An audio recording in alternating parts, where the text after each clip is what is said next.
I'm more of a DuckTales fan than a Darkwing Duck fan. For sure, for sure. And why? Coach takes Kevin into just a broom closet. Yeah, in the utility room. Finally, Pete's like, you know what? I'm going to stay up 11 days. And that's crazy, Steve. That's craziness. Happened in the 90s. Chong was still living that life, Steve. Yeah, I totally respect the Chong route more. Like Nash Bridges. Hey man, I love. You got to Cheech, get paid. You got to get Cheech- paid, Steve. Cheech was always doing weird movies. He'd always do like those kind of. Him and Chong did like the weird ones, like Corsican Brothers. But then he'd go off in like the late '80s, early '90s, and do like. He had sort of a Paul Rodriguez thing going too, where he was making like the Mexican guy making good in America type movies too. So yeah, they split ways a little bit, which is sad. But Chong's a straight legit G for weed because not only did he take it on the chin to just like, talk about it when people weren't really talking about it. Remember when he went to jail? Such bull. It was. So I have a book about it. If you'd like to read it, Steve, I've done some in-depth research here. It's called The I Chong. If you want to read about his time in prison, but he got arrested and basically went to jail for his son because his son was doing. Remember those weed pipes that had his face like in it? I think somebody we knew had one. Okay. It was just it was a weed pipe. So they were selling those online or like through mail. And they sold one in a state which at the time would not allow interstate sales of weed or weed paraphernalia. So his son actually was going to go to jail for that. And he was like, nah, that was my thing, and took the fucking charge and went to jail. He did like, I think he did like a year, maybe less than a year, something like that. It wasn't like insane time, but yeah, it was crazy, dude. The guy's and he did more for I feel like than like even Willie did. We all know Willie, but I mean, I guess that tracks too. Like he was a trendsetter for weed, but he was also kind of just like an outlaw type figure in music in the 70s and stuff. He's a folk hero. A country music guy wrote a song about never wanting to smoke weed with Willie again, and it was hilarious. Well, he outsmokes Snoop, so. Can you imagine that? How does that happen? Especially being old. Like, I don't understand how he's kept the lungs up. Definitely been arrested for marijuana. I feel like he's been arrested for more. Maybe. Probably some guns. Maybe some guns on his like little cool bus that he had. But I'm really not trying to besmirch the man's name. He sang the national anthem at WrestleMania 7, and that gives all the respect. It gets all the respect from me. He outsmoked goddamn Snoop too. So if anyone that has that, there's only one person with that on their resume, Steve, and it's Willie. You know what I'm saying? Willie, what you gonna do, Willie? In my day, dime bags cost a dime. You know how much condoms cost back in the day? How much, Matt? Shit, I don't know. We never used them. So if you pick between two ducks, who would it be, man? Darkwing or Scrooge? Who's cooler? I gotta go Scrooge. I'm more of a DuckTales fan than a Darkwing Duck fan. For sure, for sure. And why? Well, Scrooge has a building of money that he's swimming in. So I can't think of anything more baller than that.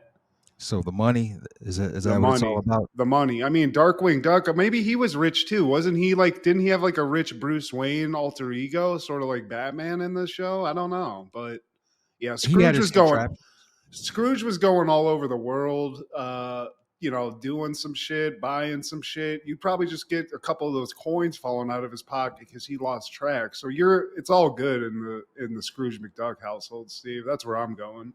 So I think Darkwing Duck is the coolest of the Duck Dynasty, the Disney Duck Dynasty. Wow, dude.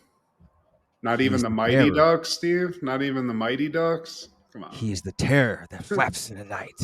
Let's get dangerous, Steve. I can do a hell of a Darkwing Duck impersonation. Scrooge, no, but still, I'm going with the baller status than just the crime fighting, Steve. Plus, we smoke weed. Darkwing's going to bust your ass. How you know? He never busted people for weed on that show. They didn't show it, Steve. He was going after the high class criminals on the show, but every once in a while he'd see some kids smoking a J in their alleyway, and he'd get a little dangerous. You're talking early '90s Darkwing Duck. I mean, 2024 Darkwing Duck. It wasn't decriminalized back then. So That's true. That's he's true. just- He's just fighting crime, doing his job. Maybe he's out just giving away free samples at this point too, because it's a medicine, you know. And every time he popped up on his ops, he came through with a hot bar. If it wasn't a Sweet 16, he had at least 4 bars. He did have like a Jules speech ready to go for any criminal situation. I didn't remember the rhyming part, but you're right. He was freestyling that shit like Phil Moore. I love that. And I do love Scrooge though. He's probably, out of all of the ducks, it's Darkwing, Daffy, and Scrooge. Daffy. Yeah, Donald, get the fuck out of here. We're done with you. Worthless. Yeah. And I think we both can agree, Huey, Dewey, and Louie, they were useless. Because I never checked for them. I watched it solely for Scrooge too, and Launchpad. Shout out to Launchpad. He's Yeah, all the side characters, Huey, Dewey, and Louie, they were just there to get them into some fuck shit. You know what I'm saying? They screwed shit up so Scrooge could come in, clean it up, you know, pay a couple people off. I didn't like their little duck voices. Jeez, Uncle Scrooge. I don't want to like dig too deep into racial politics in the duck world, but they look like they were related to Donald. So I think they had a little bit of that bullshit blood in them that, you know, that's why they were fucking up so much. I think, aren't they all related? Donald and Scrooge? Yeah, maybe they are. Well, what's Daffy doing? You know what I'm saying? Where's he coming in? Is he just the? Because he's got a different swag. Maybe he's from a different like family that just is more cool. But I don't know, Steve. Well, all the Looney Tunes characters, especially the old school ones, they just hit different. Daffy's a one-man army. Yeah, Donald never. I was never into it. Period. You know, put him in a. Was he even in like Space Jam? I'm not sure. He might have been in Space Jam with LeBron, like the reboot, but I don't know. The blase one. I think he was in Who Framed Roger Rabbit. Like I think he did get a little cameo in that. But yeah, dude, Donald Duck, get out of here with your bullshit ass sailor suit on, fucking suspect ass. Shout out to the one wearing the green shirt. Yeah, dude. That's weird. I was a kid, but I came to DuckTales for all the adult ducks, Steve. Especially, I liked me some Launchpad McQuack. They had like a robot duck, Steve, that I love too. That was dope as shit. So all that, you know, that's what I'm saying. DuckTales, I think you're gonna find if we put a poll out, DuckTales is just a demolishing Darkwing Duck, Steve. No, he doesn't demolish it. No, they don't demolish it. They might slightly beat it in the polls, but it's a narrow margin. Well, we've picked our sides, Steve. So in the War of the Ducks, I'm going to be in a fat ass limousine and you're going to be hanging out with some guy with a mask on looking like you're going to an orgy. So either way, we're both winning. The world, man. Hey, boys and girls, this is Steve G and Mad G with Happened in the 90s, a show where we talk about what happened in the 90s. So get out your 6 degrees of separation and your sixpence none the richer, because a cloud of smoke and he appears, master of surprise. Who's that cunning mind behind the shadowy disguise? Nobody knows for sure. Bad guys are out of luck, 'cause here comes Darkwing Duck. Look out! When there's trouble, you call DW. Darkwing Duck. Let's get dangerous. Dun, dun. Darkwing Duck. I mean, damn, now that you sang that shit, Steve, that song, shit. Come on now. That shit has got a little bit of fucking spice to it. And I was today years old when that person that sang the song. I found out that that's a dude. I thought it was a big titty black woman. Come on. Dude, that's exactly what I was picturing, Steve. A dude? It's a dude, and it's the same dude who did DuckTales, Jeff Piscetto. And did they put a little like T-Pain on the voice? Because damn, he's getting it up there. It sounds like a very feminine voice.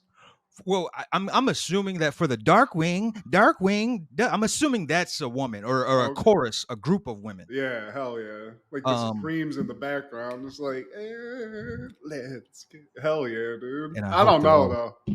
big They titty got black women. they gotta be, Steve. They Please be gotta big titty be. black Belting women it out like that. please, please be black women. that have big titties. And Always. whenever I just hear that a theme song with that boisterous sound, is like I just Aretha Franklin like sister with Yeah. just bosoms She, just she busting, just she ain't skinny, Steve. She's got a little bit of she's just got a little bit of cushion for the pushing. She's out there. Remember who was the chick that danced for Robert De Niro and Jackie Brown? Remember? Rhonda. Rhonda, somebody, I forget. We're fucking up because that's one of our favorite movies, but hell yeah, that's what I picture. Just a bitch in like a nice sequin suit, like dress, Yeah. just belting it out. Breasts is smacking that mic stand. Sharonda. Sharon. No, that was the country chick, Steve. Oh, I'll look it up. oh, 'Cause I I know feel who you're talking about. Okay, yeah, she was thick. yeah, I mean, chick was thick and one of the few that she got out of there, Steve. She got out with the money and her and Jackie met up someplace like Shawshank and just fucking lived a lifestyle with that money. Simone, Steve, that's the name of the chick. Sure Simone. was. You see Simone do her little thing? Do a little dance. Oh, dude, hell yeah. Hells yes. Big ass titty black chick, Steve. I love it. I'm here for it. Them beautiful breathless, baby. Well, today, my friend, we're talking all things 12/12 in the 90s. Starting off in 1990, Wonder Years is airing season 4, episode 9, A Very Cutlip Christmas. Kevin discovers Mr. Cutlip moonlighting as Santa Claus and breaks his promise not to say a word when he tells Doug Porter, who then tells Randy, and so on and so on. God damn it, Kevin, you snitch. I try to separate the art from the artist, but man, them savages I do not fuck with. I mean, let's look at the name, Steve. Look at the last name. It's right there. That's why they got it. They came to America. Everyone was like, ugh, savages. Bitch. Only savages I fuck with are Randy and 2121. We start this off with Christmas. It's a special Christmas episode, and we get the voiceover by Daniel Stern? Christmas is magic. It's time for the miracles. You know, reindeer fly, Frosty never melts. But as you get older, that magic begins to fade. Until something happens that reminds you miracles do happen, Steve, every day. And I don't really know exactly where that comes in on this, but love Daniel Stern. You know, this is something that I didn't clock until well after Home Alone, obviously. Like, I don't think I knew who Daniel Stern was, obviously, when I was watching this, but it's so cool that voice, dude. It's powerful. It's like it gives me nostalgia just hearing it. I want him to narrate my life, honestly. They picked the right guy for it, man. And it's ironic that like he was not known for something serious. Like he was always like a slapsticky, cartoonish kind of guy. He's got the pipe, Steve. You don't see him, and you get to just hear him. Just it's the smooth. It's like smooth jazz in this show. You know, Yeah. he's just he's giving you the intro and the outro, and it's Christmas time. This was the time when you were a kid, Steve. This was it. Get in that J.C. Penney catalog. You get to the toys. Maybe stop off at the nightwear for the ladies. Couple bra picks. Rip those out. You'd pick a couple of things, and you'd hope to God for a month you were on the nice list so Santa would show up. I've loved so many awesome memories. I love Christmas Story. It's one of my favorite Christmas movies, so I always got to watch that on rotation. But this is it. So we're in the mall. Actually, no, we're at school, and it's gym class. Coach Cutlip is reading a message from none other than Mr. President himself, Richard Nixon, at the time. You need to keep out. I don't like fat people, Steve. Because it's time for the All-American Physical Fitness Challenge. This is something we had to do as kids, too. As a fat kid in junior high, this was a nightmare. Steve. I hated it. I used to look forward to it. It's like, man, I get to show the bitches how athletic I am. See, you could do pull-ups, right? You see, I cannot do that. So that was the thing. We didn't have rope climbs, I don't think, but we had No. pull-ups, and I couldn't do that. That was my nightmare. We see a lot of this. We see the kids just fucking around. Coaches are just he's just a hard ass on these kids. And as they get to like they're done, they go into the locker room and the kids are just talking and they're like, fucking coach is a fucking prick. Like, we need to teach this guy a lesson. And like somebody just like put something out there. It's like, man, I just wish we had something on this guy, like so we could fucking put the screws to coach, because this guy isn't just he's just too much. And then Cutlip comes in there and he's like, I know what you boys are thinking. You're thinking that you let me down, but don't you worry. There's always mañana. And then when he leaves, one of the kids is like, I want to fucking kill him. I'm like, whoa, bro. Yeah, dude. He's like, dude, I got a knife, bro. Like, chill out. It's just Jeez. fucking gym class. You're fine. I don't even understand, Steve, the National Fitness Challenge or whatever it is. What is the point other than making you for that small amount of time, just like making kids do physical fitness? Are they are they logging our numbers? Like, is there a file with our numbers in it someplace?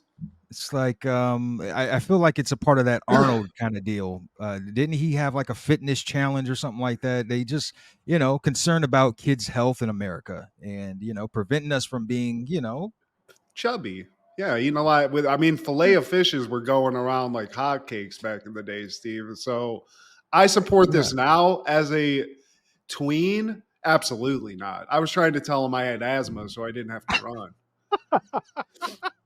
Ask Hans that. Hans, if you're out there, he remembers because he was questioning it because I was like trying to lie to him too. Like, yeah, dude, I totally have it. And he's like, dude, you don't have asthma. Pathetic. Yeah, I was bad. So Kevin, it's, he gets off school. It's time to go to the mall. Another thing fat kids hate, because clothes shopping especially sucks when you're fat. Kevin's not, but he doesn't like the mall. He's there with his mom. It's not cool. There's no chicks other than his mom.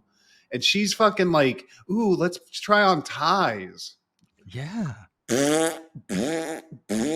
Hell no. He's hating it, Steve. It's hating it. This isn't Christmas. Ties, socks. That's the shit you just go, where's the Nintendo game at? Where's this? This isn't the Christmas I want. Fuck a Yeah. tie. Give me a toy. Santa didn't say, I didn't put shit on here about fucking formal wear, Mom. The fuck is this? An umbrella? Thanks. But Kevin's in that tweener stage where, he's too old for toys. And it's like, so what do you get a kid? Because I remember being 12, 13. It was just like at some point, my people just started giving me money. It's like, all right, do what you want with this. So I I'd like get video that, though. games. I'm all about that. Give me the green. That's the best Christmas gift. He's searching for the Christmas magic, Steve. Kevin's he's a softie, and he wants something to just bring him some warmth, like a nice warm cup of cocoa. But at this point, it's really starting to become a buzzkill, all of this Christmas jazz, until he sees Santa. And when he sees that Santa palace, he's locked in. And he gets closer, and he's just really eye darting that Santa. Yeah, in a weird way, where he's like, man, I think I know this guy. Like, and it's like, yeah, it's Santa. But then he keeps going, and he's like, wait, those cheeks, those lips, and he just can't place it. He's like, who is that? Maybe I'm just fucking crazy. Then Santa sneezes. He breaks character and says, excuse me, in his normal voice. And then Kevin, like, as he's just pondering about this, he turns around. It's like, dude, that's Cutlip. And Cutlip, no, then he sees Kevin is like, oh shit. And instead of playing cool, he like just runs around like trying to figure out a way to like hide with a kid.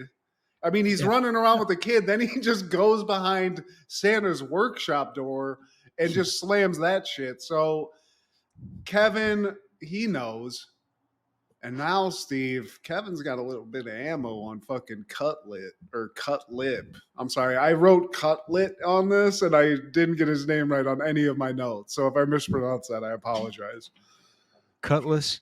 But the next day, Kevin, he runs into Cutlip in the hallway, and he's just stuck. He doesn't know what to say. He's just like, how you doing?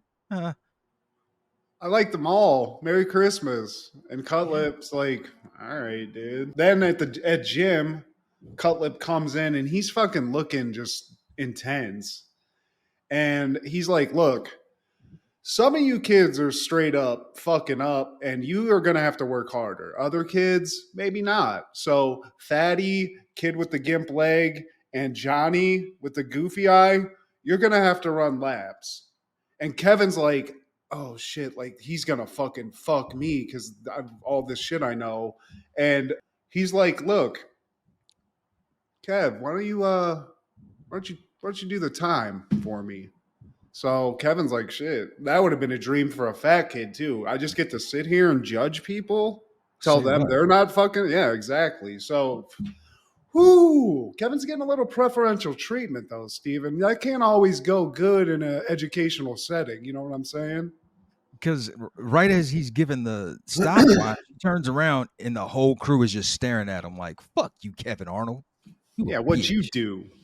What did you do to fucking coach to get all this? So kids, now they're pissed. They're shitting on him in the hallway. They're calling him teacher's pet. And then to add just like more salt to the wound and piss these kids off even more while Kevin's talking to his boys, Cutlip shows up and is like, I mean, this kind of comes off in a weird, like almost pedo-ish way. He's like, hey, Yeah, kid, it does. you want some candy? Uh, thanks, coach. Thanks for this weird paper bag of Swedish fish. Like, I don't know what kind of old timey shit you just gave me. Yeah. I don't like that. And the kids don't like it either. They're like, man, fucking bitch ass. Eat your fucking teacher candy, Kev, you fucking bitch. Coach's girlfriend. Yeah, dude. And then to make it even more pedo-ish at one point, Coach takes Kevin into just a broom closet. Yeah, No. in the utility room. It's Fuck like it. because Kevin he has to talk to him, and he lets Cutlip know that hey, I saw you, man. The shit is fine. I don't need the candy. I don't need all the love that you're trying to throw at me. Shit's good because Cutlip is also trying to give him a couple of free hall passes. It's Yeah. like, dude, this is pretty shady shit going on here. I know, like, you're trying to hide the Santa thing, but how many times have you done this? So you just got all these like weird fucking coercion tactics for kids set up. Weird. Call me Ed, by the way. Yeah, dude. No, I'm gonna keep calling you Mr. Cutlip. Yeah, and can you turn on more lights? Because this fucking shit is crazy. Is that a box of condoms back there? Chicago, get the fuck out of here. So they have a little closet talk, Steve, which I don't think is part of like you're allowed to do as a teacher. But coach is like, oh, okay, message received. And I think what happens here is coach thinks Kevin's trying to play a little hardball with him, where he's like, oh, so all this stuff's not going to be enough. Let me fucking go to the ATM real quick and like up the ante, you know? But that's not what Kevin's trying to do. He's just trying to be like, dude, like, this is weird now, and I look like shit, so help me out. So Kevin is now fucked in school. His credibility is going down. Winnie's looking all over the place for some other dick to scratch. And he's trying to hang out with people in the lunchroom, and nobody wants to. It's like Forrest Gump. See, take him. Yeah, Then he sees except- his chubby buddy over there. It's like fucking Craig's gonna let me hang out. He shows up. Even that kid has a fucking attitude, Steve. Yeah, what do you want, Arnold? But somehow, some way, Kevin lets it slip that he saw Cutlip at the mall, but he doesn't tell him what he was doing at the mall. And shortly after that, he's summoned to Cutlip's office, and he's like, "Oh, what is it now?" He goes to Cutlip's office, and Ed now he gives him a fruitcake. Like who? I don't understand how Bro, that. Yeah, give him a Reese's Pieces or something. A fruitcake? I don't even think 90-year-old women want a fruitcake. I don't know how you're trying to coerce, like, hey, Kev, here's a little something extra on top. I'd be like, what am I supposed to do with this? Club somebody with it? But he's the coach, for some reason, doesn't want anyone to know he's Santa. This is where my confusion came in. Is like, what is the problem in this? Like, fuck these kids, coach. You think Kevin Arnold's gonna dictate your life? Fuck that little fucking son of a bitch. he has a reputation. He wants to be a hard ass coach, and he can't be seen as this like rosy cheeked Christmas character, man. And he even tries to give him a little backstory to himself. You know, he shows him a picture of his mom. He's even like laughing and smiling with Kevin. Before he goes into his spiel, Kevin just cuts him off and he's just like, look, dude, I don't care about that. I don't care about no fruitcake, man. Your mom, I'm sure she was cool and everything, but look, dude, just leave me alone, man. Mr. Cutlip, Coach Yeah. Cutlip. You see what's happening out there? These people want to fucking beat the shit out of me. So I don't know what it feels like in a Santa suit. Whatever. You wanted to tell me it gets hot and sweaty in there. Fine. That's weird. But let's just keep this cool. I'm not going to tell anybody you're good. I'm going to head out. And as he's leaving, Cutlip has to just be. This guy has a sad fucking life, Steve, because he feels the need to like tell all this to this little kid. And he's like, look, man, kids just like me when I'm Santa, okay? And Kevin's like, Jesus, that's pathetic, but just leaves. So now he has that in his head where he's like, dude, this guy just has an awful life. And like, I'm trying to ruin it. So I feel like shit. Yeah, he's a savage. But for once, though, he finally sees Cutlip as a human being. Maybe a disturbed human being, a sad human being, but a human being nonetheless. A severely depressed human being for sure. And then he goes on the bus. And now he has this knowledge that he feels sorry for Cutlip. So he's like, oh, fuck, dude. I said I wasn't going to spill the beans. I really only spilled the beans to one kid. So we should be good here. So he finds Chubby Guy in the back of the bus and is like, yo, dude, just happy that you just don't tell anybody about that. You know I told you that shit. Don't do it. And the kid's like, I mean, that's cool. I only told one person. Kevin's like, who the fuck did you tell? And then he starts pointing, and you could tell the word's getting out, Steve. One turned into 2, 3, 5. Everyone knows about Cutlip working at the mall. It's the During telephone the game. holiday.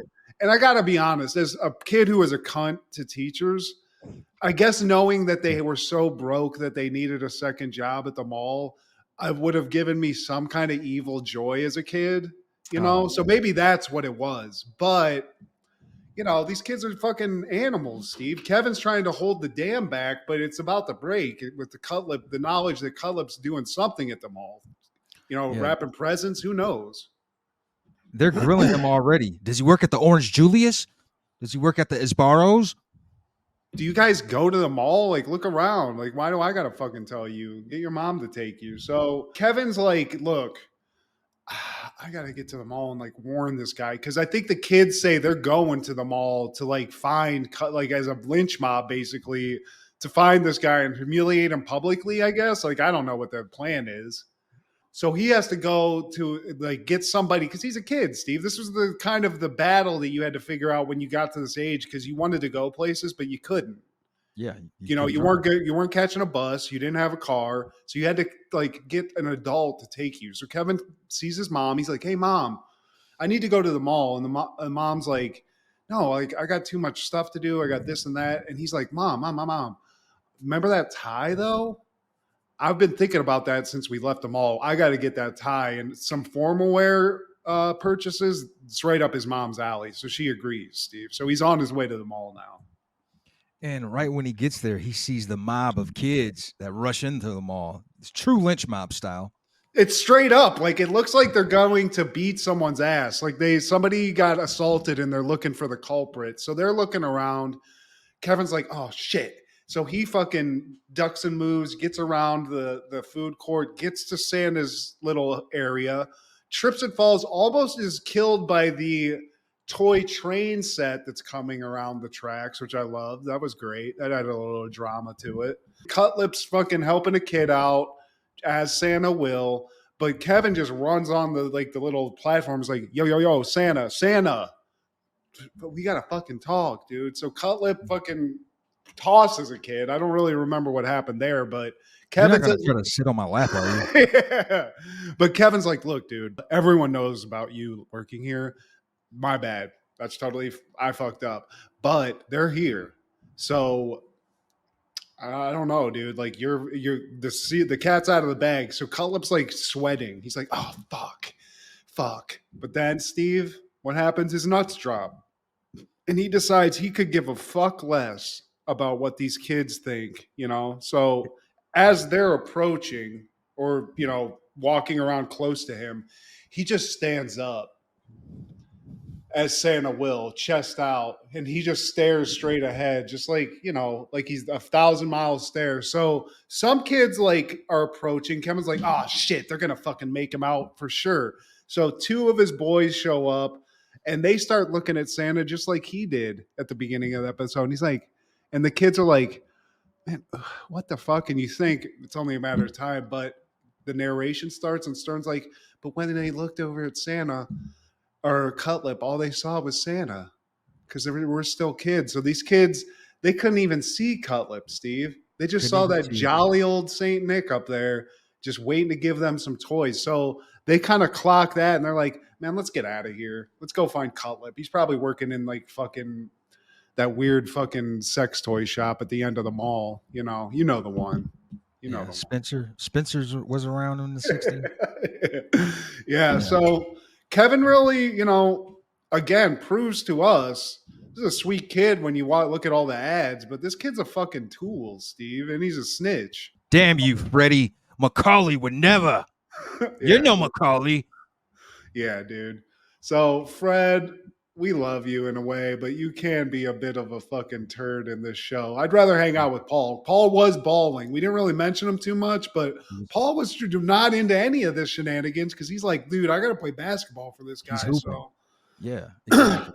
I'm working on the crossover. So, I liked this episode, Steve. I thought it was kind of fun. It was endearing. What would you do if I sang out of tune? This is another good theme song, Steve. This is a memorable one. Lend me your ears and I'll sing you a song. Can we do karaoke with TV show theme songs, Steve? Because I feel like that's something that's not done that we should do. We should specialize in that.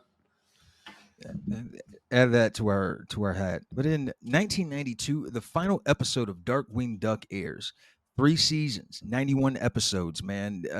Even though this is my favorite of the Disney cartoons, man, we have never covered one episode, and slap myself for that. It's just I really feel anytime there was a potential candidate in Darkwing Ducks, it was an even better like Martin or Cheers, or it was just it's competition. You should have been around in the summer. If you were a summer cartoon Darkwing Duck, we would have been all over you. Maybe what we do is, because you're right, inevitably when that's on, there's just something better on. Something with maybe a couple of jugs bouncing, maybe some swear words. But maybe as a thing, Steve, because I think this is important because there's some shows that we just haven't covered that you and I both love. So maybe as like a present to somebody, either on the Patreon. I'm just talking out loud. I'm just popping some words out, or we do a special end of the year thing where we just cover one episode of one of our favorite episodes of something we haven't really talked about too much. I'm just throwing it out there. Definitely Patreon's in the works, man. But I always love the villains on the show, man. Negaduck and the plant guy. And who was the yellow Darkwing Duck? Because that was the one that I remember so much. He basically had like him. It was like a clone of him that wore a yellow suit. Negaduck. That's Negaduck. Okay. Yeah.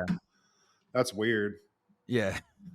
I don't know why they called him that. But too fast, it could sound like something else. I was like, shit, Steve, did you fucking fuck me up? Who was the rat guy? Because there was like an electricity rat guy, Megavolt. Yeah, that guy was cool as fuck. Megavolt, yeah. And Quackerjack, Steve, who looked kind of like Harley Quinn. Yeah, the Joker guy. Yeah. Steelbeak as well, Steve. He was like a James Bond rooster guy. I remember him. Launchpad was like the connection of all of this, man. He was in DuckTales. He's in Darkwing Duck, and I do think, is he in? He might be in something else too. I think he is in a third thing. But yeah, dude, Launchpad McQuack. He's like the framework, Steve.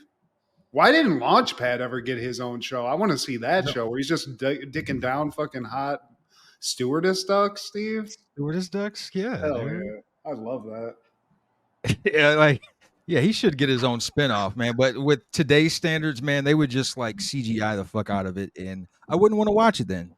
No, but I will say, to that point, I'm with you 98%, but they did make a Chippendales movie, I believe. Andy Samberg was a voice in, I think. It was like pretty recent, but it was actually pretty fun, Steve. So I'll give that one credit. But for the most part, that shit's all bullshit. It's blasé. And shout out to the Darkwing Duck Duck. Dynasty. Hell yeah. Dude, also another one that I forgot, sexy ass Morgana Macabre, the duck in Darkwing Duck. She kind of looked like Elvira. yeah, Yeah. hell yeah. They even put some duck titties on her, which is kind of weird, but I'm into They that. gave her duck titties. That's cool. Like, and you know what? This episode, the final episode of Darkwing Duck, it also had a prehistoric arc to it, just like Goof Troop. I don't know what it was with Disney and ending their cartoons on a dinosaur tangent. I mean, shit, dude. They were killing it. This was their time, right? Really, because they had this. They had Gargoyles was out. Like they were just the animation game for TV was awesome. And now that I'm signing of like looking at the characters in this that I forgot about, it's up there, Steve. In terms of like the actual just the show itself, because the thing with DuckTales, I'm counting like the video games, the movies, all that The shit. whole franchise, the whole shebang. Yeah. But dude, yeah. And remember the little cute little duck honker in Darkwing Duck that was like a nerd? You remember that guy? That was his daughter's best friend. Yeah, dude. Hell yeah. Because he had a Darkwing fat Duck. dad. We gotta fucking get this show. We gotta watch the show, Steve. We gotta get one in because I can do Darkwing Duck all day. I wanted to do this one, but the episode honestly sucked, man. And I don't think it ended the show on a good note. Like you should have went out on a different way, man. You should like maybe kill Negaduck for once and for all. It gets dark as fuck. Hey, it's Darkwing Duck. You're supposed to. It's like on some Sin City shit. Hey, dude. Right. Remember that there was an animated movie for Batman called The Mask of the Phantasm where it was like adult. So maybe that's what they do. They just bring one like a little mini movie for Darkwing Duck, but we go straight HBO with it. You know, I'm here for it. He's got real guns, Steve. Somebody who probably didn't watch this final episode of Darkwing Duck is probably the 58th Heisman Trophy Award winner Gino Torretta, quarterback at University of Miami. Is that not the name of Vin Diesel in Fast and Furious, Steve? Because I feel like that's his name in it. Gino Torretta? Yeah, but that's a badass name. Didn't do shit that I can remember in the pros.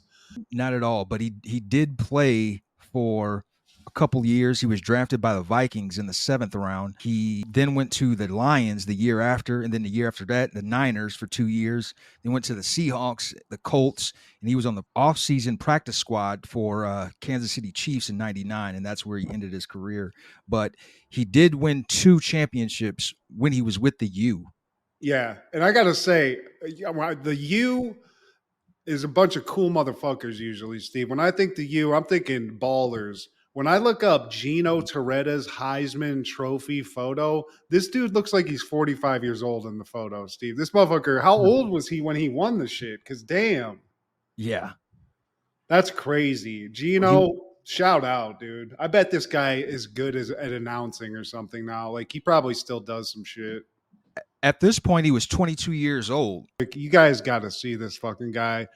I mean, looking straight, it's like, are you hosting the show?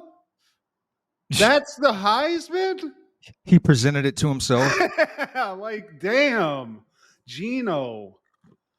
Well, I love it, dude.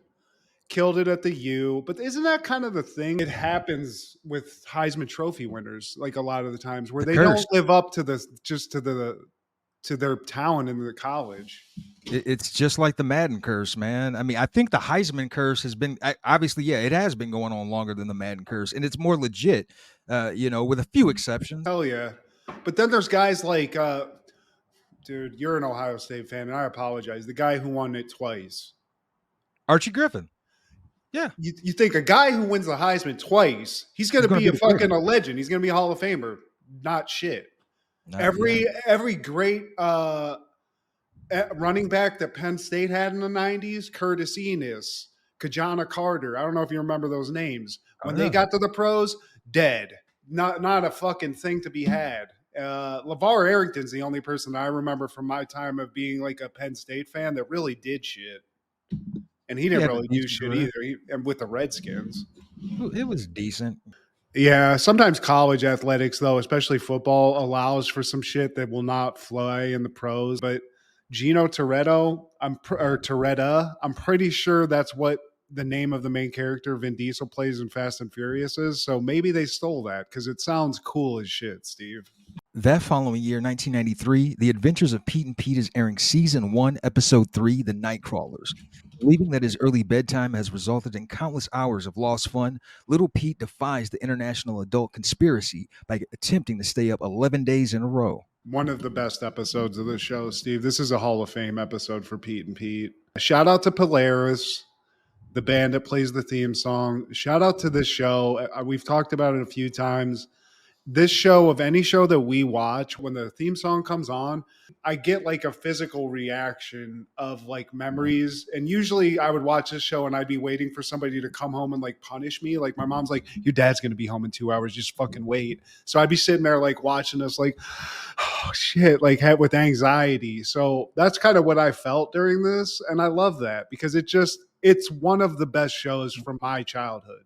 Maybe you don't like it as much, but to me, this is the kid show. I like the show, man. You might be a little bit more of a fan of it than I was, but yeah, man. I mean, any Nickelodeon original, I was all for. From this to Rocco, Ren and Stimpy, even Rugrats, man. Nickelodeon, they just got us.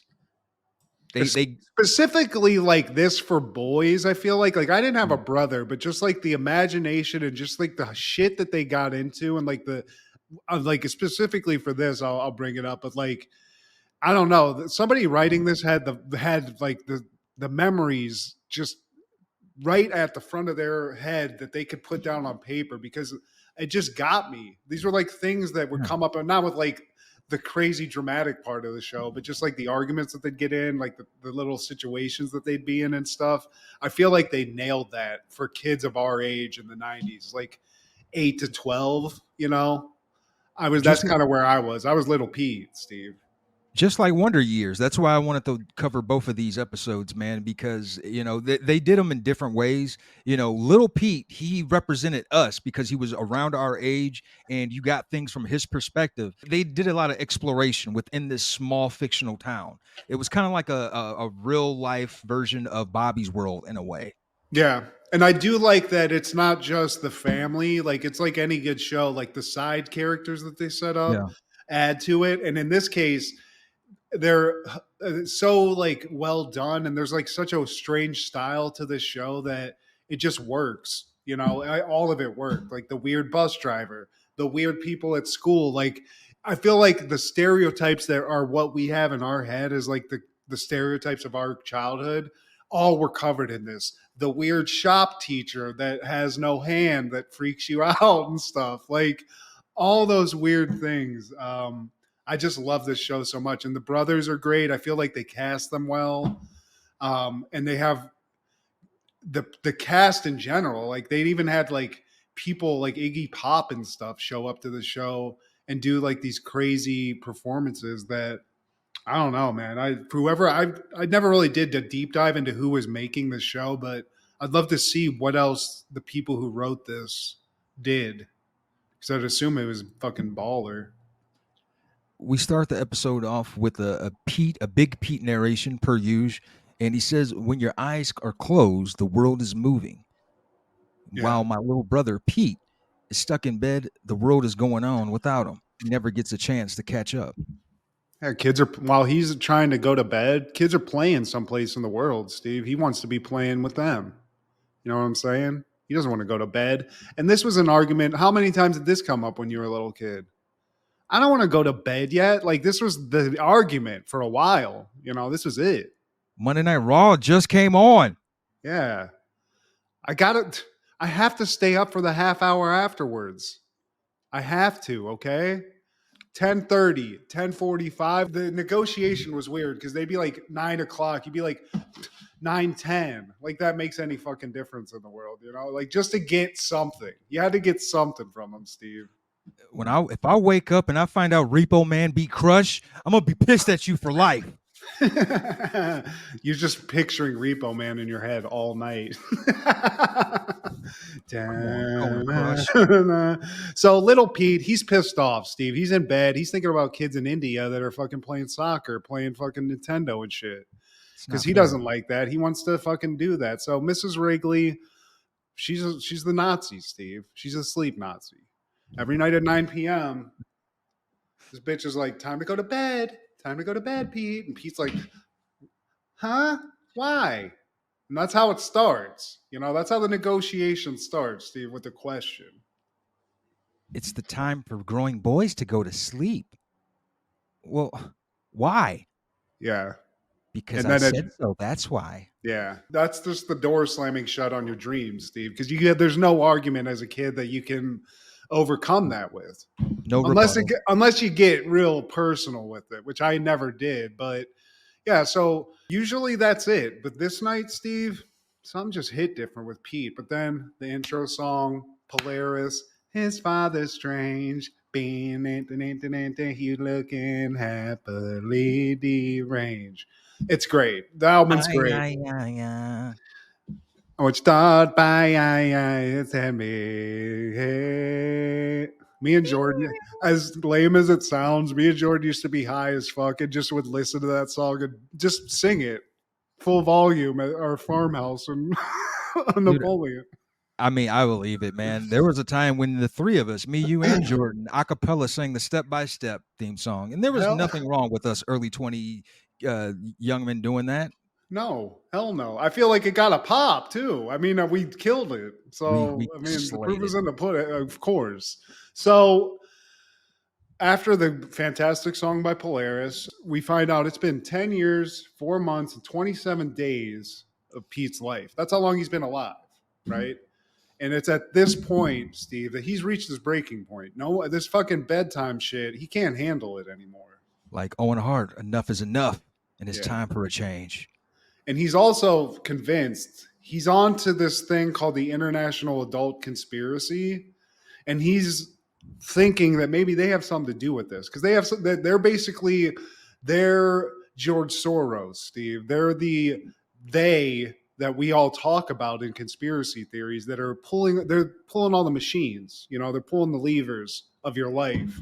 Behind the And scenes. he's even like listening in on some convos. I forget, he doesn't get anything about the sleep necessarily, but I think he hears his dad tell one of the guys, like, yeah, they think we're getting whole milk. I just get 2%, put water in it or some shit like that. And the guy's like, they don't notice. He's like, these people are fucking stupid. And that's the kind of shit they talk about, Steve. That's why my cereal tastes like sludge. Pete's mom has just said, because I said so. And Pete says, no. And I tried this as a kid. Just a straight no, just a denial of what they said. Usually got swatted and just taken to bed. But Pete's mom decides we see her brain. This is why I love this show. We cut, and Pete's mom, we see like the machinations, and she decides not to go with the nuclear option of all 2-parent households, which is for the mom to say, I'm going to go get your dad. For me, that was when everything stopped for me. You know, You step down. I had to as a little child. And then, so Pete's like, okay, so this gives Pete a little wiggle room. So she actually goes with reverse psychology instead. And so she's like, oh, so you don't want to go to bed now? Okay, that's fine. What are you thinking? 9:45? 10? 10:15? Later. Oh, okay. What are you thinking then? And it just keeps going. And finally, Pete's like, you know what? I'm going to stay up 11 days. And that's crazy, Steve. That's craziness. He's got to break the giddy world record. Yeah. When Pete's mom enacts the famed double bluff, where she's like, okay, sounds great. Stay up 11 days. This is terrible for a child's health, Steve. This might be something that she regrets later on down the road. But you know what? If Pete pulls this off, this is one of those precedent setters where it like everything's up for grabs then. If they can do this, who knows? Maybe they're telling the parents what to do at that point. God knows, Steve. We've never even seen something like this. a whole paradigm shift. And this record was actually set by a 56-year-old housewife named Dorothy Van Houten. But little Pete, he's dedicated. But before he does that, he recruits some of his homies. It's all a ploy for the IAC, he says. But he's got Gwen, Natasha, Mort, Libby, Pink Eye, and the strongest man in the world, Artie. I mean, you gotta have Artie in the mix, Steve. He's got the energy. The International Adult Conspiracy, they're talking, they're squawking on the phones.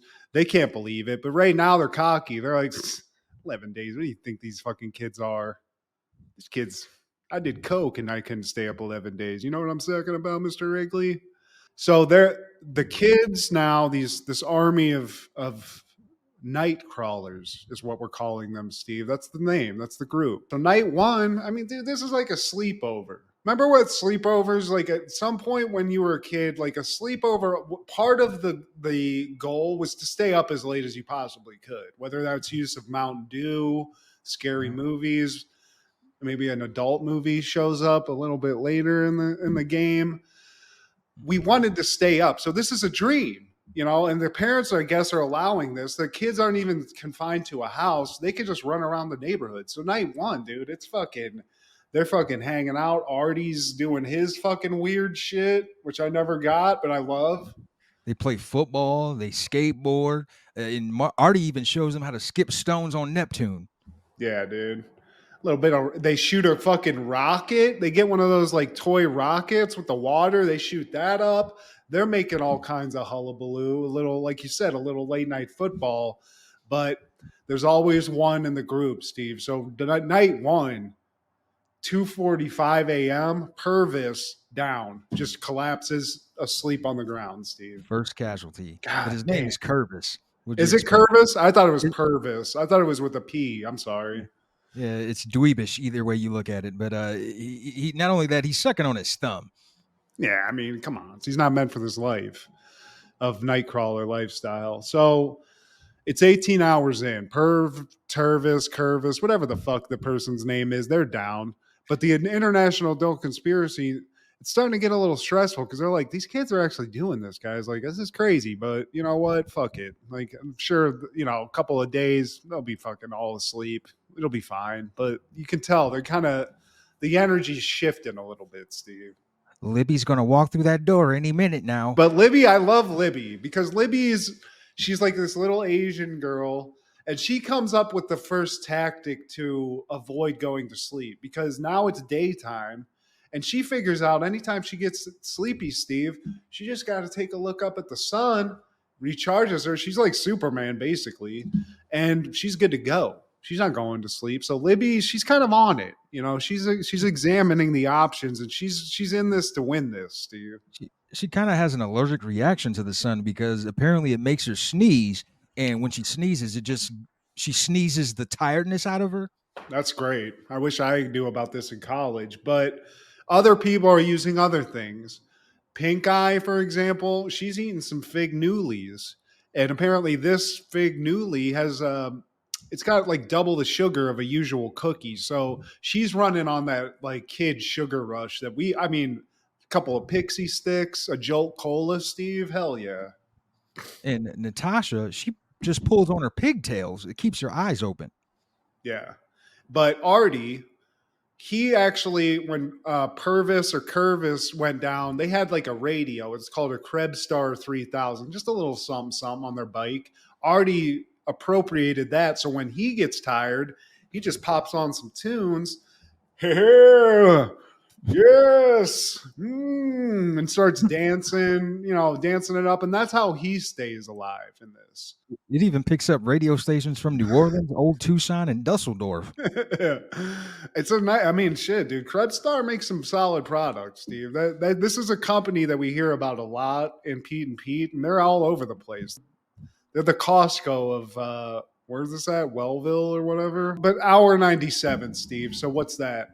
We're about 4 days into this. Calamity strikes. Pink Eye, she's been using the sugar, the supplementation. It turned on her. She went on a sugar rush, but she crashed. Crashed and burned. Yeah, she's just sleeping on the ground. So young. So brave. So brave. So sleepy. The grown-ups now, they're becoming aware that now, maybe these kids are going to pull this off. So now they're like, well, if this happens, like I said, the balance of power is off, Steve. Light, dark, young, old. We don't know what's going to happen. Because if these kids pull this off, all of our fucking powers, they're gone. They see we're Wizard of Oz and they're seeing behind the curtains, Steve. The crew is struggling, but they can't let the parents see him weak. Because Pete's mom walks by and she's like, "Isn't it a beautiful morning? The dawn is better." Yeah, I like Pete's mom's passive aggressive energy where she's just like, it's kind of nice inside, like a little hot cocoa I'm gonna go have, but you guys enjoy the shit out here, you fucking turds. She's just like fucking with them. Pete's trying to stay up, but he's losing it slowly. Petunia, his little babe on his arm, she's dead, Steve. She can't even fucking shake that body like usual. He can't get it to happen. They're cracking. Mort, he goes on a rant talking about how he wants to hold the radio for once. Pete's talking to his tattoo. And then, is it Natasha? She wants to know, why is the grass so wet? Is it raining?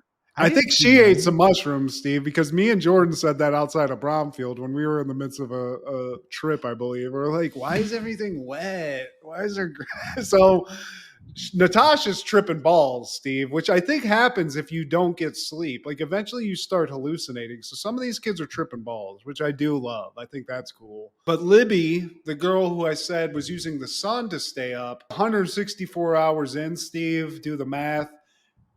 She looks up. It's cloudy. There's no sun. It's on lunch break. Shit, she's done, and she powers down. She's out, Steve. Another one bites the dust.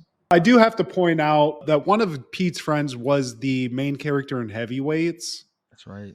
And he's one of the troopers. He's a soldier, Steve. He's out there till the bitter end. He starts growing facial hair. This kid's been at it so long. First, it's some mutton chops.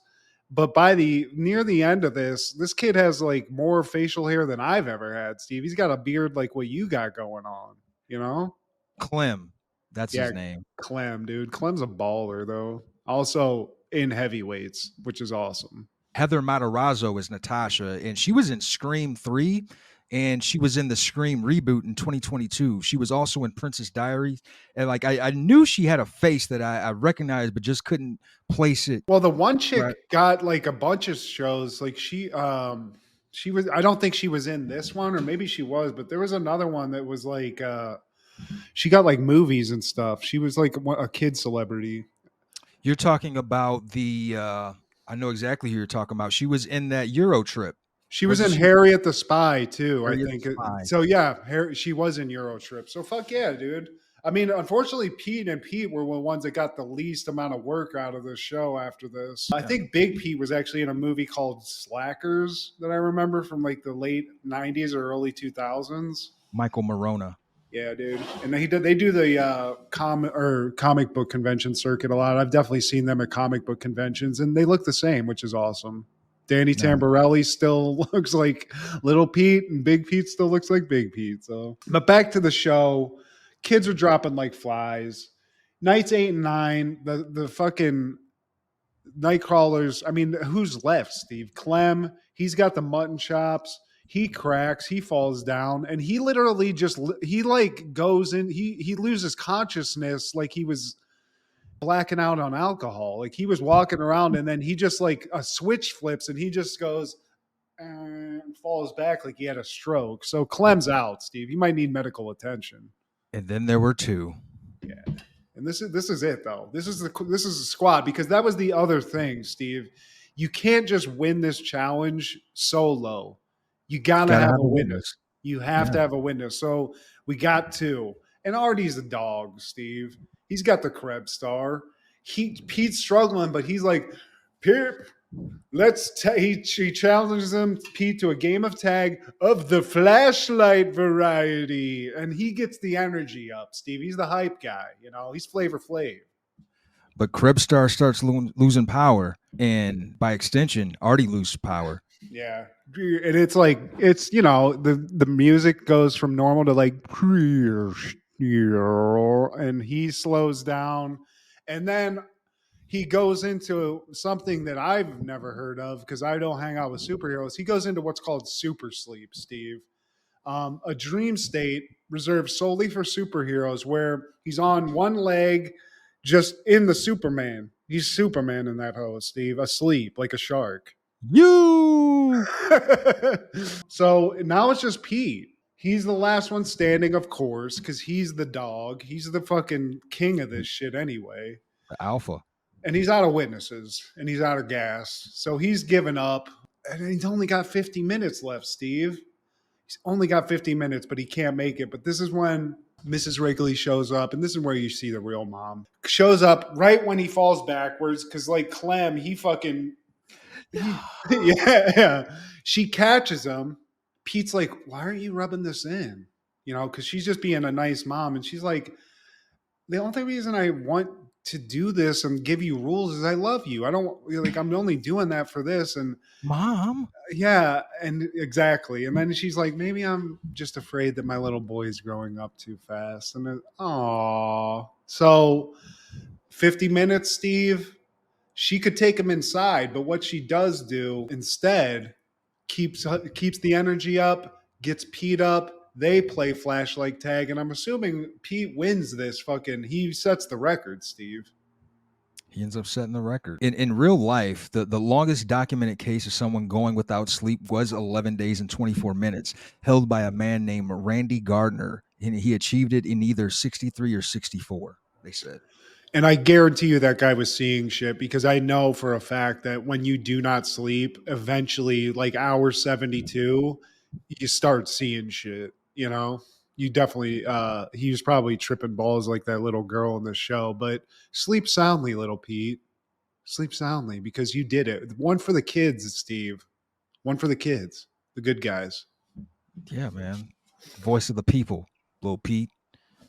In 1995, the rapper X-Rated would release his second album, Exorcist. And I was actually preparing myself to shit on this album because I never heard of X-Rated or Exorcist, both spelled with an X, by the way. Yeah, what does Exhibit have to say about this? Are they related, or is this guy did Exhibit steal swag? Who was first, Steve? No relation, but I only wanted to bring this up because the man's story was interesting. He actually recorded most of this album from jail, and X-Rated, he went to jail for murder, but he has been released recently within the last couple years, and it's just funny that he received the thing that really like broke him through to get free. He got a letter of recommendation from Lyle Menendez. Yes, that Lyle Menendez, because they shared cells, and over time they started bonding. And Lyle could tell that, man, he's actually a good person. Guys, I know my name doesn't mean shit here, but I'm telling you, this guy's good people. Okay. Yeah. My name don't mean shit, but my word does, apparently. And I guess they took credence to it. Like, hey, that's done. Well, here's my thing, Steve. Bringing it to now, I think the Menendez brothers just got released. they So actually maybe, just maybe X-Rated was there when Lyle got out. I was like, bro, he's the one that got, like, he's helping him like reacclimate. You know what I'm saying? I don't know what X-Rated's doing right now, but he's still making albums. And this album, Matt, is actually not bad. Like, I was preparing myself to shit on it, but the music is pretty good, man. You get some of that West Coast flavor, some of that G-funk sound. It's not Dre related or anything like that, but it's definitely West Coast. You could tell it's from Cali, that the artist is from Cali. The production is good. The only thing against it is the quality of the vocals, because obviously he did a lot of this over the phone, man. And still to this day, he maintains his innocence. He says that he did not kill the lady. The lady in question was the mother of a rival gang member, and it was, as the story goes, it was him and some of his homies. They went to the house, and the guy wasn't there, so the mom got shot up instead. Man. God damn, X-Ray. Well, he did have a track on the album where he made a collect call from the Sacramento County Jail. That I guess there's audio of that. And I'm looking at the Wikipedia, Steve, so I don't know jack shit about this guy, but they said he got sentenced to 31 years in prison. Yeah. That's nuts, dude. So he's out though. He got He's out out. now. Yeah. Damn, dude. What? X-rated. Dude, I've never heard of the guy. That's crazy. Me either, man. I mean, it's one of those things I got educated on from doing this show. And he was released and he was paroled in 2018, September 14th, after serving 26 years. And this album, man, like I said, it's pretty good. Check Your Bitch. I know I added that to the playlist. It sounds like a song Matt Geddick would have on his playlist too. Check Your Bitch. All right, Steve. Hey, man. Every time you give me a recommendation, it's been solid. So X-rated, you're added to the YouTube list, bud. But in 1997, Deconstructing Harry premieres in theaters. Harry Block, who suffers from writer's block and eagerly awaits his award, remembers some incredibly momentous times from his past. Directed by Woody Allen, starring Caroline Aaron, Kirstie Alley, Bob Balaban, Richard Benjamin, Eric Bogosian, Billy Crystal, Judy Davis, Hazel Goodman, Mario Hemingway, Amy Irving, Julie Kavner, Eric Lloyd, Julia Louis-Dreyfus, Tobey Maguire, Demi Moore, Elizabeth Shue, Stanley Tucci, and Robin Williams. Jesus. Star-studded cast, man. And this is my first Woody Allen movie that I watched from beginning to end. It's worth a watch at least once. I feel kind of bad recommending a Woody Allen movie, but look at the star power. I just named off a whole shitload of characters. Never seen it. I actually have writer's block or viewer's block from Woody Allen movies. Usually, I just don't watch them because I find them boring. I Touche. think Annie Hall, I think he made, like, that's one of his old Yeah. ones. That one's not bad. Like, it's not like most of the modern ones I've seen, which it just seems like an excuse for this guy to make another bullshit ass movie. But there's, like you said, you just named off a paragraph of celebrities. So how could it be bad? But I'm Exactly. assuming, is Woody Allen the main character as always? He's the main character, yeah. And he's around like women who are way out of his league in real life. But hey, course. man, that's the flex of being a producer, director, writer. Demi Moore, she's in there looking hot. It's got Robin Williams and Billy Crystal. I don't know how you feel about Billy Crystal. I've always been a fan. Yeah, hell yeah. I love Billy but Crystal, dude. City Slickers, bro. Tobey Maguire, Get Pussy Crew, future Spider-Man. He plays a young Woody Allen. You're flattering yourself, Woody. Yeah.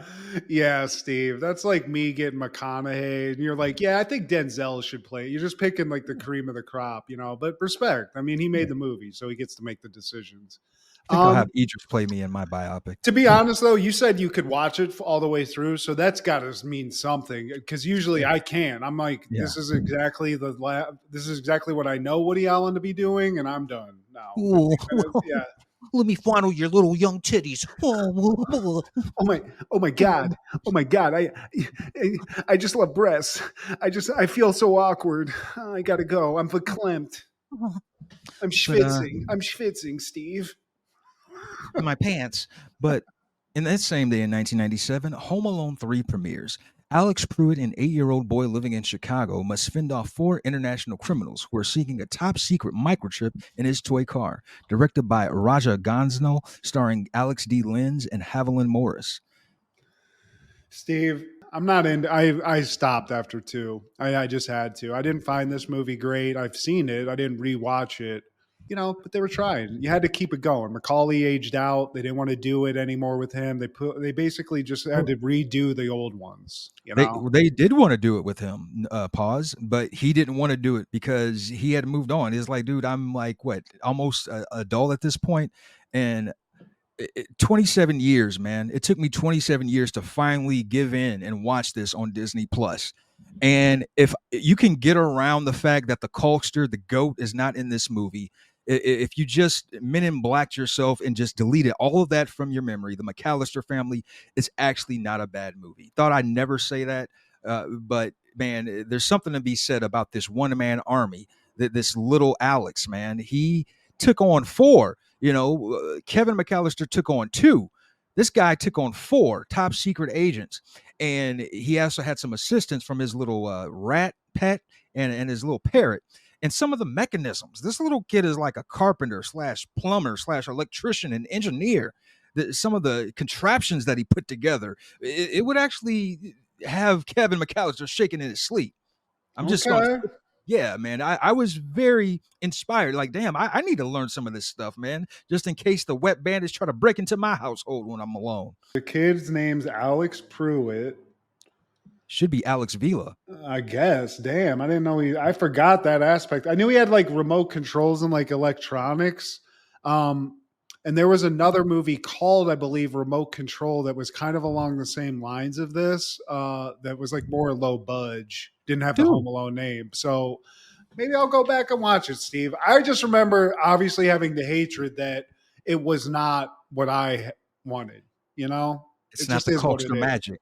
It's just like what we talked about with Predator 2. You take away the goat of action movies, and then immediately, oh, he's not in it. Ah, yeah, fuck it. But it's the same deal. If you can just forget, hey, Arnold's not in it. Kevin's not going to be in this. Just try not to think about it. You still get and again, it's the whole shebang bang though, because it's not just Kevin, it's the Wet Bandits. You want Pesci, you want Stern, and you didn't get that. But I will say what I do remember, and you can kind of see it in the poster for this movie, a lot of good slapstick still. You know, they pull it off. They do a lot of the same like bits and stuff. So you know what, Steve? I'm going to lower my expectations a little bit. Forget Home Alone's involved and just call this RC cars or something, something else, and just watch it with that. Maybe that's a good way to do it. Whatever you got to do to handle your candle. And Scarlett Joe's in here. Young Scarlett Joe. Damn. Okay. I don't know that I want to see young Scarlett Joe, but that's still cool. Still, she's been working for a while. And I got to say, looking up the kid from this, kid was working, Alex Pruitt working heavily after this. And even before this kid was before he was even in this, Sybil, Lois and Clark, The Adventures of Superman. He was in Real Monsters as a voice actor. He was in Step by Step for an episode, Steve. He was in The Young and the Restless, uncredited as somebody in The Cable Guy, the movie with Jim Carrey. This kid was working, Steve. He worked with George Clooney. So I've not heard shit about Alex Pruitt since then. He's retired. But kid was working. It's not his fault he's not Macaulay. You know what I'm saying? It's not his fault. And for the longest, I thought this was the same kid that played Max on Liar Liar, another Jim Carrey movie. Dude, I would just looked it up to make sure that I wasn't, because I was about to use that as a fact. It's not him. So shout out. We're right, Steve. We're here with it. We're G's, man. And coincidentally, though, that kid, he retired too. He's like, man, I had enough of this Hollywood shit. Both of those kids who look identical, they did a lot of work as kids, but they're, it's just one of those things, the downfalls of being famous at a young age. Time to become a producer, kid. That's the thing. Like, you don't stay cute your whole life. And if you do, it's a problem. Then you're like Gary Coleman or somebody like that. You know what I'm saying? So unfortunate. Yeah, it is. But you know what? Shout out. Home Alone 3, Steve gave you a little bit of a boost there. You got the Steve G bump. So I might take a look. There's some grace. On that same day in 97, Scream 2 premieres. 2 years after the first series of murders, as Sidney acclimates to college life, someone donning the Ghostface costume begins a new string of killings. Directed by Wes Craven, starring David Arquette, Neve Campbell, Courtney Cox, Sarah Michelle Gellar, Jamie Kennedy, Laurie Metcalf, Jerry O'Connell, Jada Pinkett, and Liev Schreiber. Omar Epps up in this, Jada Pinkett up in this, Heather Graham up in this. I mean, I don't know what the budget was, and maybe these people weren't demanding this much money back in the day, but this is a 90s like dream team of heartthrob celebrity, like teen celebs, Steve. 24 million was the budget. God damn, Neve Campbell, though. I watched this yesterday. I watched it because I remember I was a huge Scream 1 fan. I bought the fucking tape. I rewatched this movie ad nauseum once I had it in my like collection. And this one, the sequel, they made, I don't know how many they've actually made now. Just as like a general review, I didn't hate this movie, Steve. Also, shout out Oliphant, a young Timothy O, who's huge now. Like, it's just filled with people who are huge stars now.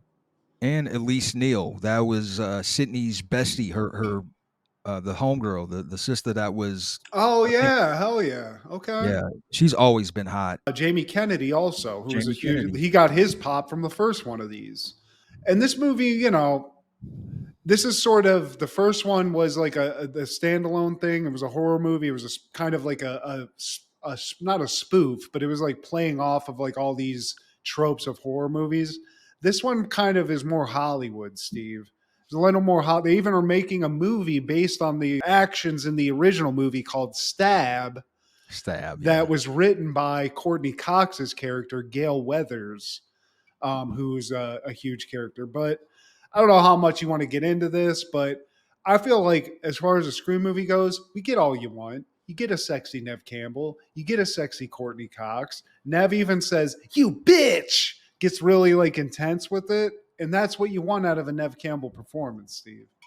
And Sarah Michelle Gellar, she had a great 97, man. Not too long ago, we were talking about her starring in I Know What You Did Last Summer. And here she is in another slasher in 97, man. I actually like this better than the original. This is one of those rare circumstances when I think the sequel is better. And it has some very memorable moments that more notably were like referenced in Scary Movie, like Jada Pinkett's whole death scene in this. That's like the beginning killing of the movie is one of the most hilarious deaths of all time. It's hilarious. Yeah. What a way to go. I mean, everyone thinks she's playing like a part of like some promotion. She gets stabbed in a movie theater, but they do a good job because they really have you on your toes in this movie. They bring up Cotton Weary, who I guess was like thought to be the killer originally. Like that's the person that they thought killed Sydney's mom in the first movie. He's played by Liev Schreiber. He's out of jail. And now he's kind of running around like trying to get news, like in the news. He's trying to like talk to Sydney. So you have all these people where they definitely kept you guessing as to who the killer or killers were. And like the actual killers, who they are, it's insane, Steve, whenever you get to it, because the woman gives a performance of a lifetime, Steve. This is Aunt Jackie at her best. Aunt Jackie, she's the trailer park auntie in Chicago. Yeah, and so basically, this is how it goes. Bunch of people die, obviously. Sydney's friends just keep getting clipped. Jerry O'Connell, who's her boyfriend, you think maybe he's the killer because there's a lot of sus shit going on there. He wanted to see a dead body when he was a little kid. And then he gets to see a bunch of dead bodies as an older man in this movie. So I'm just bringing up Stand By Me, Steve. He was one of the kids in that. So we get to the end of the movie. Sydney's in film school, which I love. Her teacher is actually the scientist from Teenage Mutant Ninja Turtles 2, the English guy. He's encouraging her to, you must feel that he's a very like dramatic drama teacher. But we get to the end of the movie. It all happens. And the killers end up being Timothy Oliphant, who's just been running around filming shit the whole time. He's one of them, and he wants to be a copycat. He wants to get caught so he can go to trial and blame the movies for his actions. So he has a whole plan, and you think this guy's acting by himself. And then we find out, Steve, the other one is a psychotic Aunt Jackie who ends up being, you thought she was a reporter. She's playing a part where she's like faking everybody out. She's actually the mother of Skeet Ulrich's character in the first movie. She's pissed the fuck off. She's been grooming Timothy Oliphant because she met him online in like some kind of serial killer website. And she's been... You've got mail. Yeah. So she's grooming this kid. She's more with it than Timothy Oliphant. She's a psycho, Steve. This bitch is going crazy at the end of this movie. This version of Aunt Jackie kind of made my jeans jump a little bit. I'm not gonna lie to you. She definitely fucks crazy, Steve. She's a lunatic, Steve. She doesn't have any ill will to you. The only thing she wants to attack on you is that dick. So you'd be fine. She's giving me sensational vibes. Yeah, dude, she should play Sherry. We need to make a movie. Yeah, we need to make that biopic. But so that we get the whole shebang, Steve. Sydney, she's the G, right? She's the one that does it. She fucking kills Oliphant just through sheer force of will. I guess once you've gone through this once, you just have it in you just to just straight beat the shit out of anybody coming at you, Steve. Timothy Oliphant, he gets capped. And Jackie, she gets capped. Then fucking they're, that's the thing. The killers always come back alive. So I love this. At the end, fucking Sydney's like, fucking bitch, and just puts one in Aunt Jackie's head. And it's graphic, Steve. It's Pretty great. graphic. Wild and crazy stuff, man. 1999, WWF is airing Armageddon 99 on pay-per-view from the National Car Rental Center in Sunrise, Florida.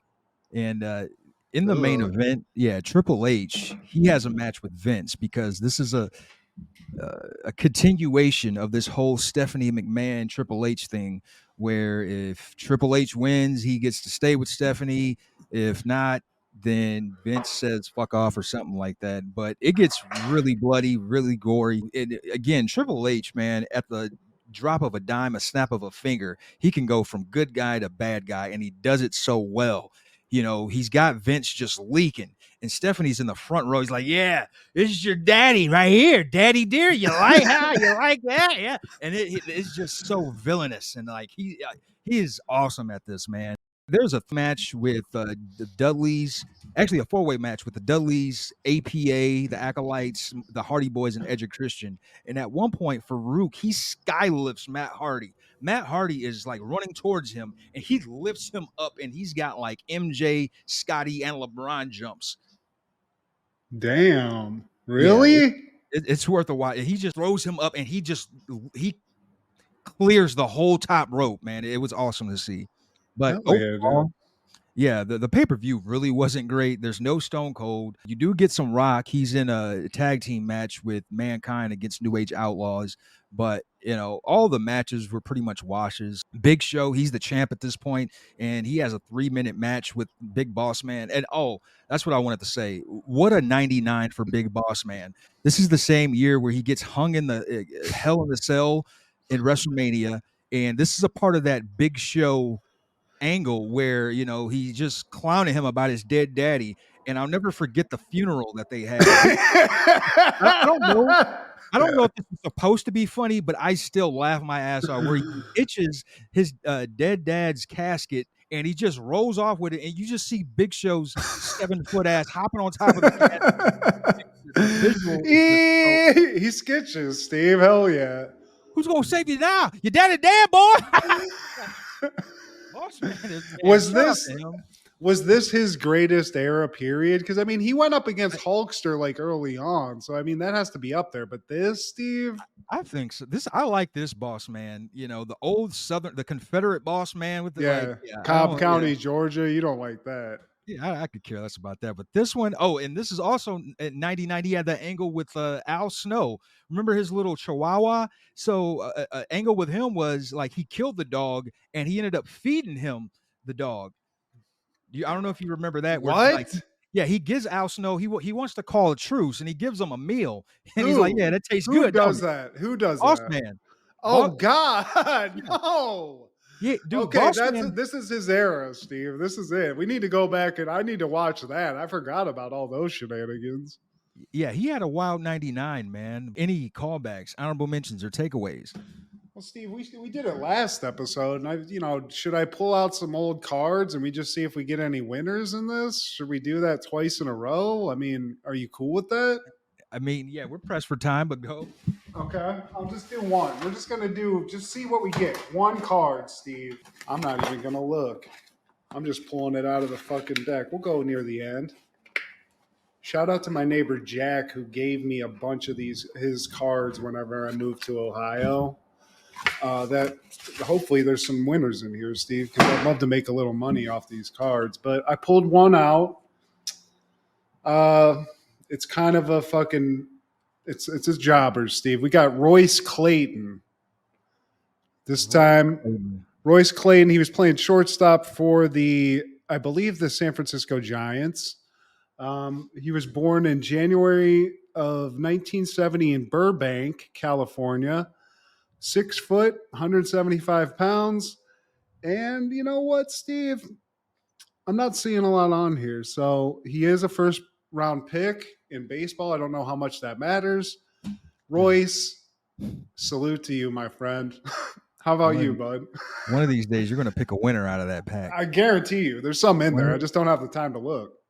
Only thing I have, man, is in 1995, Roseanne is airing December Bride, and her manager, I can't call his name, but he's about to get married, and she doesn't know that Fred Willard, who makes a cameo appearance, that's going to be her manager's husband or bride, I guess. So they basically have a gay marriage on Roseanne, which in 95, that's kind of monumental, I guess you'd say, man. I don't know if this was a precursor to Ellen coming out, but you know, shout out to the Rainbow Crew. Dan, my friends are getting married. I think it was though. Wasn't it the guy who owned like the restaurant? Wasn't that Martin it? Mull? That was his real name. R.I.P. to him. He just passed this year, man. Both of those legends passed. Fred Willard too, but yeah, that was the guy that owned the cafe. And what made it funnier, no pun intended, was that Roseanne, she's putting together the marriage. She's like the arrangement person, so she just tries to make it as gay as possible. And her boss, he doesn't like that. It's like, why are you making this such a spectacle? And she's like, I thought these people like shorts this. and no shirt. They're all greased up. This isn't my ring bearer. I didn't want him to bring that out on his hard cock. What the hell? Man, that's great. Yeah. Dan, give me the cock ring, Dan. Instead of a him up, ring, Dan. Yeah. With this ring, I'd be wed. But yeah, please like, share, subscribe, and comment. Please tell your sister, lend me your ears and I'll sing you a song. Check out Full Show Fanatics, Crush Gasm, and our guy Clark the Shark on podcast. So this is Steve G and Mad G. Happened in the 90s. Matt was the fat kid, Steve was the black kid. Life wasn't always great, but you know what was? The 90s. Happened in the 90s. Yeah!